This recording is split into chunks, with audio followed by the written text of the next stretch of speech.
Alright guys, so today I'm going to be talking about different video game franchises and genres I really want to get into, but I'm too busy.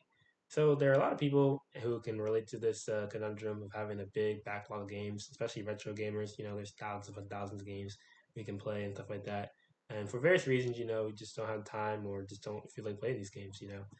For me, I've got so much going on right now. I just bought a house and I'm chilling with my family. We got a new one who's here in the house with us, and she's awesome. And I'm working right now and also working on my board game and stuff like that. So there's so many different things going on in my life where I can't really play new games as much as I would like to.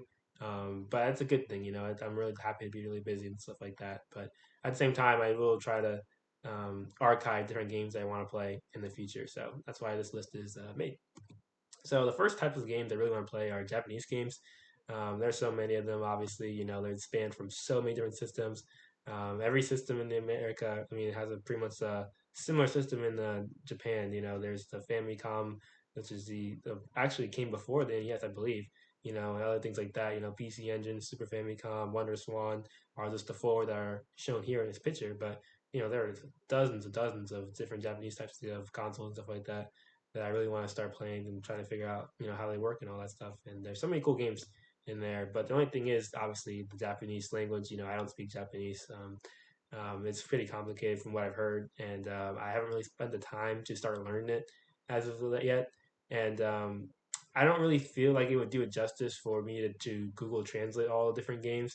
And the same time, 'cause I feel that's extra step and that's more work than is actually enjoying the game for what it is instead of trying to figure out what they're saying in every single sentence or every single line. But like I said, there's so many cool games like for the different genres that are Japanese RPGs, racing games, strategy games. All those types of games are games I would like to play in the future. Like if you look over here, like this Famicom game looks like a slot car racing game. I'm not sure what's exactly going on because I can't understand the language, so it is what it is. And then different strategy games. Japanese strategy games are pretty in depth, and there are a lot of cool stuff with that. So looking forward to get into that as well. And lately, I've been playing Fortune Street a lot of, and then I realized, that the Fortune Street really originated from Japan. So there's so many different Japanese games that are Fortune Street related that never got to America, and I would love to play them sometime in the future. And I know the basis of the game, but at the same time, I think it'd be kind of cool to actually understand every single thing that is being said in the game, so it's not like making it even harder for me to understand what's going on. And there's also different, board games like that, like Monopoly 2 for the Super Famicom. And it looks like so much fun. And I'm a big Monopoly fan, but I would love to understand what these guys are saying. If they're trying to make a trade or if they're just trying to just talk or talk trash or whatever. Like, I kind of want to figure out what's going on. So I would love to learn Japanese before I play these Japanese games. So for that reason, it'll probably be a long time before I start playing these games. But one day I can hope. So we'll see what happens with that. So the next genre of games are platformer games, which is kind of ironic for a retro gamer to not play that many platform games.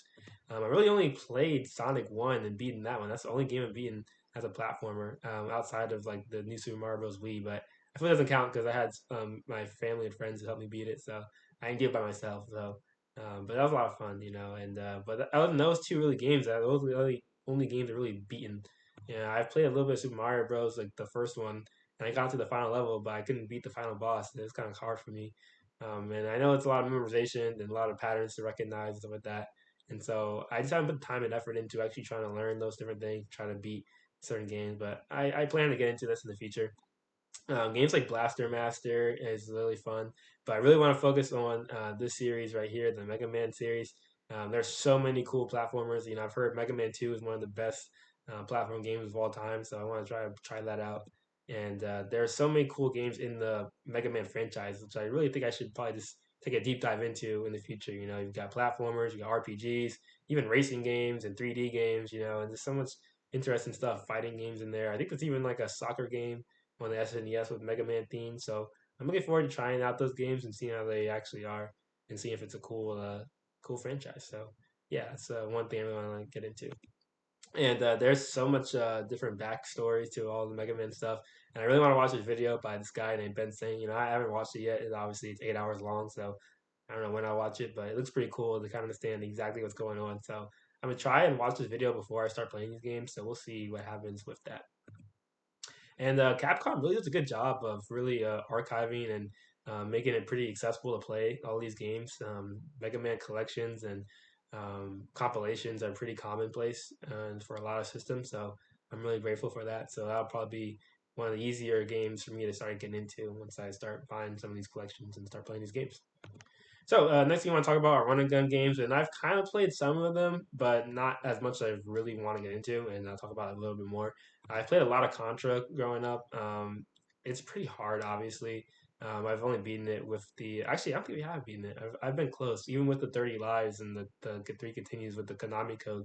It's still pretty hard to beat. So I am planning on playing more Contra in the future, and especially Contra 3. I heard is really good, and I haven't really played that much of it. I've only played a little bit, and I just gotta find someone to play it with me. So because I don't really want to play these run and guns by myself, so I really like playing it with a co-op. And my brother and we've played a little bit of this game called Heavy Barrel. It's a run and gun game, and it's on the NES, I believe, and it was pretty fun.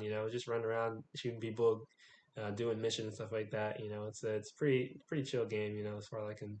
The poor guys on the ground, but is what it is. It's just all fair in love and war, I guess. So yeah, so one really big franchise I want to play was the Metal Slug series, and there are so many different games. I didn't really play them much because it was kind of over the top in terms of the violence and the graphics, but it's a pretty fun game and just really takes the core mechanics of what a run and gun is, and apparently it's the best of the best. So I want to try it out and see for myself.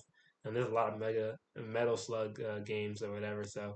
I think there's a couple of compilations, but I haven't really checked them out as of yet, but we'll see what I end up doing with that. So I also heard there's a tactical strategy game with Metal Slug. I think it's Metal Slug Tactics or something like that. I'm a big strategy fan, so I may check this out. But I kind of want to try the run and gun games first and see how they are before I do anything else. But we'll see what happens. So yeah, there's that. Next is RPG games. So I really haven't played that many RPG games as of lately, or really at all, to be honest. Especially JRPGs. They can kind of be really it could be like a really long playthrough, and I don't really have the time to really settle into it. I don't really want to focus so much on trying to level up my character in the video game. I kind of want to level up myself in real life first before I, do other side quests, I guess. So we'll see. But there are some RPG games that look pretty fun. For example, these two right here. This is Robo Trek for SNES, and on the right is I think it's I want to say Metal Max Return or something like that. Metal Max or something like that. But I'm looking forward to playing these type of games, stuff like that.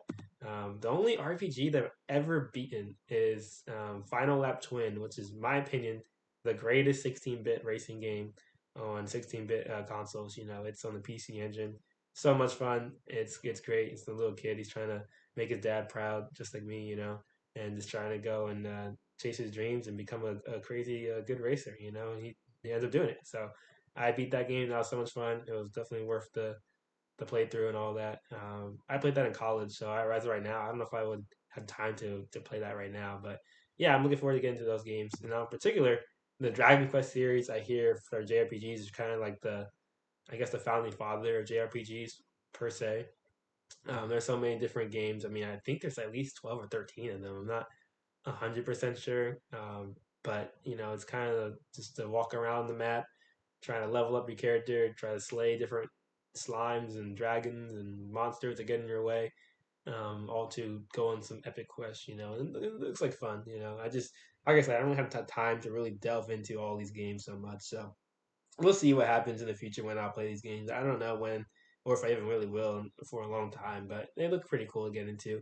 I do have Dragon Quest Builders. I haven't really played that much of it. I kind of thought it'd be similar to Minecraft, and it is, but it's not as you don't have as much freedom as you do in Minecraft. Minecraft can do whatever you want. Dragon Quest, you do like at least at the beginning. I haven't gotten that far. I've only been like maybe 10 to 15 minutes in, maybe, and you have a limited amount of resources and supplies stuff like that, and it's kind of hard to obtain more. From what I remember, it's been a long time since I tried to play, but.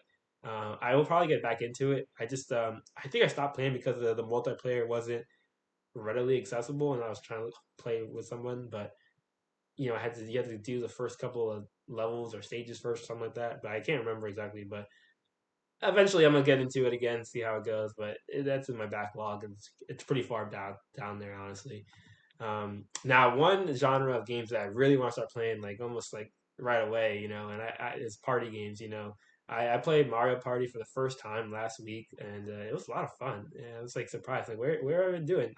I've had all these Wii and Wii U and all that stuff, and I haven't played any of these games at all. And then I go and play it a week ago, and it's like wow, it's so much fun.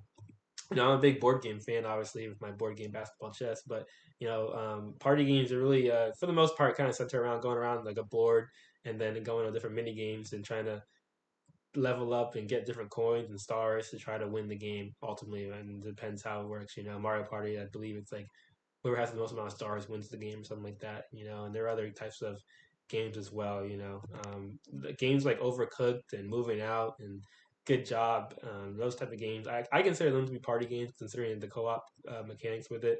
Um, it looks like it's a lot of fun, and just trying to do different things, and you're working together or working against each other, try to get a high score, and it's a lot of fun. And I really recommend these games for sure. It's better to play with other people, in my opinion, than playing by yourself. So I'm looking forward to playing these in the future for sure. Now, these type of games as a retro gamer, I really want to start looking into, especially our Pac-Man Party on the Wii and then Pac-Man Fever on the PS2. I'm a big Pac-Man fan, obviously.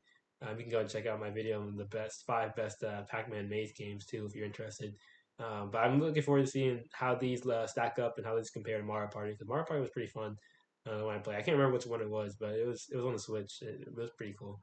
And then especially We Party You. I'm a big fan of the Wii, obviously one of my favorite consoles of all time. And I like the Me characters as well. So it's kind of cool to play as your own Me character in these games. So I'm looking forward to buying these. I heard these are a little expensive nowadays, so we'll see when I get them. But hopefully I'll save up soon and get them and play them sometime soon. So yeah, I mean that's pretty much my list. This is for the archives for whenever I have some free time to try to really sink my teeth into a game or a genre of games. This is what I'm going to refer back to. So thank you guys so much for listening and watching, and hope you guys stay tuned for more. All right, you guys take care.